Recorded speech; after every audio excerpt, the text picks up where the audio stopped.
Hello everyone. AP EAMCET బైపీసీకి సంబంధించి key paper response sheet release చేశారు. సో ఎంపీసీకి కూడా మనకి తొందరలో రిలీజ్ చేయబోతున్నారు. అంటే ఈరోజు ఎగ్జామ్ అయిపోయిన తర్వాత ఈవినింగ్ లేదా రేపు మార్నింగ్ ఎంపీసీ వాళ్ళకు కూడా రిలీజ్ చేస్తారు. సో రెస్పాన్స్ షీట్ చెక్ చేసుకున్న వాళ్ళు అందులో చాలామంది 37, 35, 36, 40, 41 ఇలా చాలామందికి వచ్చే ఉంటుంది. సో మీకు ఎన్ని మార్క్స్ వస్తున్నాయని కామెంట్ చేయండి. సో మరి ఈ 35 నుంచి 45 మధ్యలో వచ్చిన వాళ్ళు క్వాలిఫై అయినట్లేనా? సో మరి 35 వచ్చిన వాళ్ళు డిస్క్వాలిఫై అవుతారా? 40, 41 వచ్చిన వాళ్ళు క్వాలిఫై అవుతారా? అంటే మీకు వచ్చిన మార్క్స్ అనేది ఫైనలైజ్ కాదండి. మీకు నార్మలైజేషన్ ప్రాసెస్ ఉంటుంది. మీరు రాసిన షిఫ్ట్ని బేస్ చేసుకొని మీకు మార్క్స్ ఇంక్రీజ్ అవ్వడం లేదా డిక్రీజ్ అవ్వడం అయితే ఉంటుంది. సో మీకు అర్థం కావాలనే ఉద్దేశంతో సో మీకు ఒక ఎగ్జాంపుల్ తీసుకొని చూపిస్తాను. సపోజ్ మీకు ఇప్పుడు రిజల్ట్ రిలీజ్ చేశారనుకోండి. సో ఇక్కడ రిజల్ట్ వచ్చిన తర్వాత మీకు మ్యాథ్స్ కానీ ఫిజిక్స్ కానీ బాటనీ జువాలజీ కానీ మీకు రెస్పాన్స్ షీట్లో 40 మార్క్స్ లేదా 20 మార్క్స్ ఇలా వచ్చాయనుకోండి. నార్మలైజేషన్లో ఇలా చూడండి 20 పాయింట్ సంథింగ్ డెసిమల్ పాయింట్స్లో 4 డెసిమల్ పాయింట్స్ వరకు మీకు మార్క్స్ అనేది డిఫరెన్స్ అనేది రావచ్చు. సో నార్మలైజేషన్లో ఇలా డెసిమల్ పాయింట్స్లో కూడా మీకు వాల్యూస్ అయితే ఉంటాయి. కాబట్టి మీకు వచ్చిన మార్క్స్ అనేది ఫైనల్ మార్క్స్ అయితే కాదు. మీరు టెన్షన్ పడాల్సిన అవసరం అయితే లేదు. సో ప్రీవియస్గా అంటే రీసెంట్గా టీఎస్ ఎంసెట్ రిజల్ట్ అయితే రిలీజ్ చేశారు. సో అందులో చాలామంది స్టూడెంట్స్కి 40 మార్క్స్ వచ్చాయి, 35 మార్క్స్ వచ్చాయి. సో కొంతమంది క్వాలిఫై అయ్యారు. 35 మార్క్స్ వచ్చిన వాళ్ళకి కూడా 45, 46 అట్లా రావడం జరిగింది. అంటే షిఫ్ట్ డిఫికల్టీని బేస్ చేసుకొని.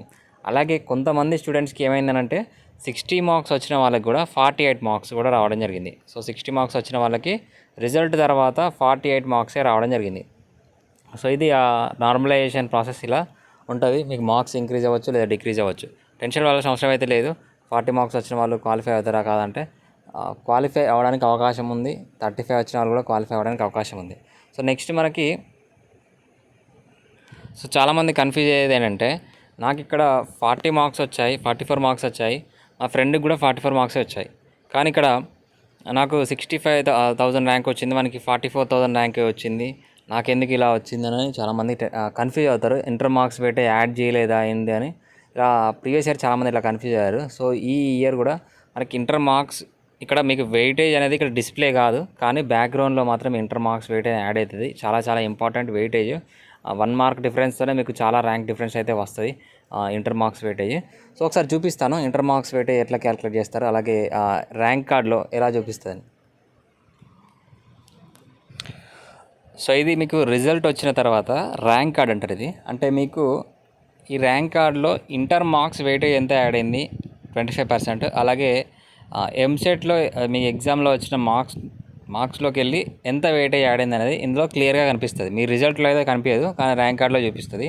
సో ఇక్కడ ఈ క్యాండిడేట్కి ఎంసెట్లో 160కి 88 మార్క్స్ వచ్చినాయి. 88 మార్క్స్ నుంచి 75% వెయిటేజ్ ఇస్తే ఎంత వచ్చింది?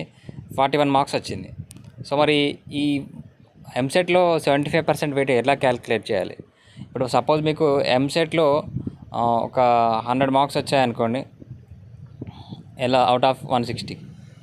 సో మాకు ఎంసెట్ నుంచి 75% వెయిటేజ్ కాబట్టి ఇంటూ 75 వేయండి. అలాగే ఇంటర్లో మీకు 600 కదా, అవుట్ ఆఫ్ 600 కదా. సో 600కి ఎన్ని మార్క్స్ వచ్చాయి? మీకు ఒక 500 వచ్చాయి అనుకోండి, 500 కదా. సో ఇంటూ మనకు వెయిటేజ్ ఎంత? 25% వెయిటేజ్. సో 25% వెయిటేజ్ కాబట్టి సో ఇది 25 ఇంటూ 25 వేస్తే మనకి క్యాల్కులేషన్ అనేది వస్తుంది. సో అది చేస్తేనే మనకి ఇక్కడ రావడం జరిగింది. సో ఈ క్యాండిడేట్కి 600కి 577 మార్క్స్ రావడం జరిగింది. 577కి వెయిటేజ్ ఎంత యాడ్ అయింది? 24 మార్క్స్ యాడ్ అయింది. అంటే మీకు ఇంటర్లో 600 మార్క్స్ వస్తే ఎంసెట్లో 25 మార్క్స్ అనేది యాడ్ అవుతాయి. సో అలాగే ఎంసెట్లో 160కి 160 వచ్చాయి అనుకోండి, అవుట్ ఆఫ్ మీకు 75 మార్క్స్ అని యాడ్ అవుతాయి. ఈ 75 ప్లస్ 25, 75 ఎంసెట్లో టోటల్ 75 ప్లస్ ఇంటర్లో టోటల్ వెయిటేజ్ 25, టోటల్గా ఎంత మనకి 100 మార్క్స్కి క్యాలిక్యులేట్ చేయడం జరుగుతుంది. సో మీకు 100 మార్క్స్కి దీన్ని బేస్ చేసుకొని మీకు ఎన్ని మార్క్స్ వచ్చినాయి అనేది దాన్ని బేస్ చేసుకొని మార్క్స్ వర్సెస్ ర్యాంక్ అనేది అంటే మీకు ర్యాంక్ అనేది ఇవ్వడం జరుగుతుంది. సో ప్రాసెస్ అనేది ఇలా ఉంటుంది. అర్థమైందని అనుకుంటున్నాను.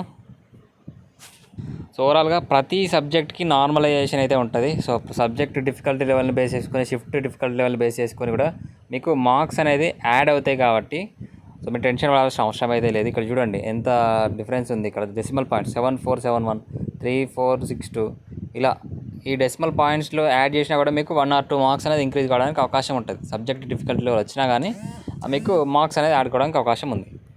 సో ఇది ఇన్ఫర్మేషన్. దీనికి సంబంధించి బైపీసీ గురించి రెగ్యులర్ అప్డేట్స్ కావాలనుకుంటే డిస్క్రిప్షన్లో లింక్ ఉంటుంది, వాట్సాప్ లింక్ ఉంటుంది, జాయిన్ కాండి. అలాగే వాట్సాప్ నెంబర్ ఉంటుంది. పర్సనల్ గైడెన్స్ కావాలనుకుంటే కాంటాక్ట్ అవ్వచ్చు. Thank you.